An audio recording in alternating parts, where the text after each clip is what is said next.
Hello friend, સ્વાગત છે તમારું મારી ગુજરાતી રસોઈ ટિપ્સ ચેનલમાં। તો આજે આપણે બનાવીશું આલુ સોજીની મસાલા પૂરી। તો આલુ સોજીની મસાલા પૂરી બનાવતા પહેલા જો તમે મારી ચેનલ ઉપર નવા છો તો આ જ રીતની નવી રેસીપી મેળવવા માટે મારી ચેનલને સૌથી પહેલા સબસ્ક્રાઇબ કરી રાખજો। તો ચલો આપણે આલુ સોજીની મસાલા પૂરી બનાવવાનું શરૂ કરીએ। તો મસાલા પૂરી બનાવવા માટે આપણે અહીંયા એક મોટો બટાકો લીધો છે, એને બાફીને આપણે ઉપરથી છાલ કાઢી લીધી છે અને આપણે અહીંયા પોણી વાટકી જેટલું આપણે અહીંયા સોજી લીધો છે। તો આ રીતનો મોટો સોજી આવે એ જ લેવાનો છે, આપણે રવો ઝીણો આવે છે એ નથી લેવાનો। તો હવે આપણે બટાકાને સાઈડમાં લઈ લઈશું અને આપણે અહીંયા એક બાઉલ રાખી લઈશું। તો બાઉલની અંદર આપણે અહીંયા સોજી લઈ લઈશું। તો જે માપથી આપણે અહીંયા સોજી લીધો છે એ જ માપથી આપણે અહીંયા ગરમ પાણી લઈશું। તો જે વાટકીના માપે આપણે અહીંયા સોજી લીધો હતો એ જ વાટકીના માપે આપણે અહીંયા પોણી વાટકી આપણે અહીંયા ગરમ પાણી લઈશું।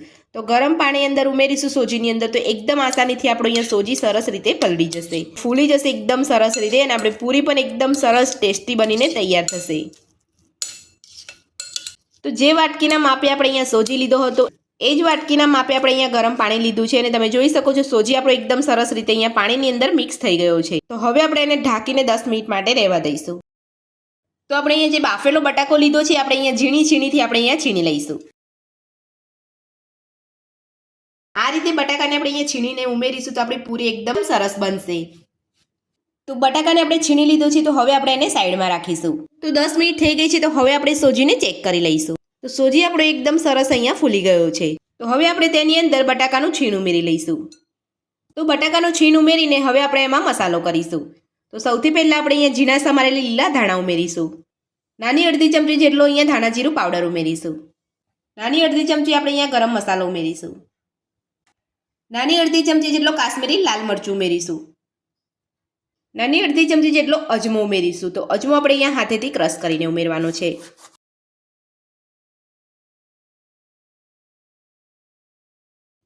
સ્વાદ પ્રમાણે મીઠું ઉમેરીશું। અડધી વાટકી જેટલો ઘઉંનો લોટ ઉમેરીશું।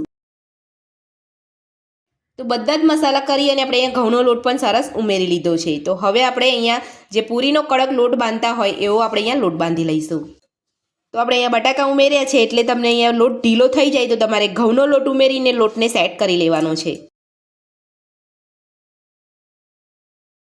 તો લોટ આપણો અહીંયા બંધાઈને તૈયાર છે। તો હવે આપણે તેની ઉપર 1 ચમચી જેટલું તેલ ઉમેરી અને ફરીથી આપણે અહીંયા બધું સરસ મસળી લઈશું।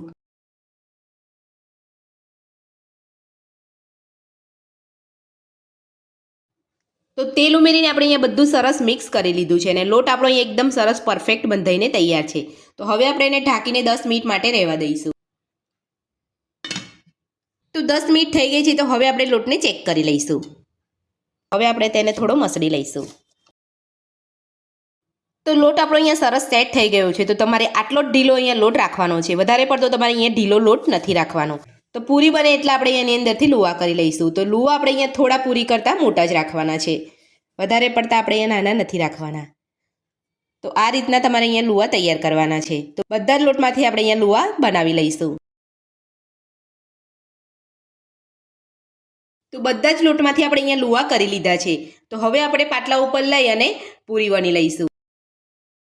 પૂરી વણતા પહેલાં પૂરીને તળવા માટે આપણે અહીંયા તેલ ગરમ કરવા મૂકી દીધું છે।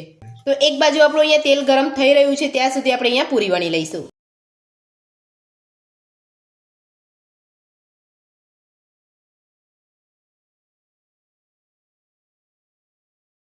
તો આ રીતે તમારે અહીંયા હળવા હાથે પૂરીને વણી લેવાની છે। તમે જોઈ શકો છો આટલી જાડી તમારે પૂરી અહીંયા રાખવાની છે, વધારે પતલી તમારે અહીંયા પૂરીને નથી વણવાની।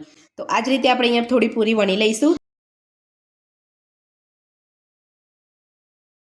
તો 3 પૂરી આપણે અહીંયા વણી લીધી છે અને બીજી બાજુ તેલ પણ ગરમ થઈ ગયું છે। તો હવે આપણે તેલની અંદર પૂરીને તળી લઈશું। તો પૂરી તળતા પહેલાં તમારે અહીંયા તેલ બરાબર ગરમ કરી લેવાનું છે અને જ્યારે આપણે અહીંયા પૂરી મૂકી અને તળાઈની ઉપર આવે એટલે તમારે ગેસની ફ્લેમ મીડિયમ કરી લેવાની છે।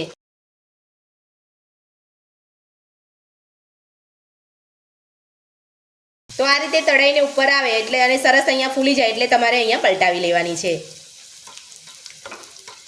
તો પૂરી આપણે અહીંયા ફૂલી ગઈ છે ને આપણે અહીંયા પલટાવી લીધી છે। તો હવે આપણે ગેસની ફ્લેમ મીડિયમ કરી લઈશું। તો આ જ રીતે આપણે અહીંયા પલટાવી અને બંને સાઈડ આપણે એકદમ સરસ રીતે તળી લઈશું। તો બંને બાજુ આપણે એકદમ સરસ પૂરી તળાઈને તૈયાર છે। તો તમે જોઈ શકો છો એકદમ સરસ અહીંયા દેખાવમાં પણ એકદમ સરસ બની છે અને ફૂલી પણ એકદમ સરસ છે. તો આ જ રીતે આપણે બધી જ પૂરીને તળી લઈશું. તો હવે આપણે અહીંયા બીજી પૂરીને પણ તળી લઈશું.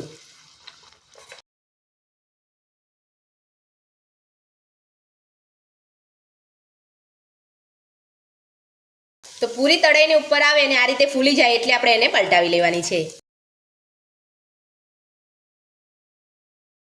તો તમે જોઈ શકો છો અહીંયા બીજી પૂરી પણ એકદમ સરસ રીતે અહીંયા ફૂલી ગઈ છે. તો આ રીતે બંને સાઈડ પલટાવતા જઈ અને સરસ આપણે અહીંયા પૂરીને તળી લેવાની છે.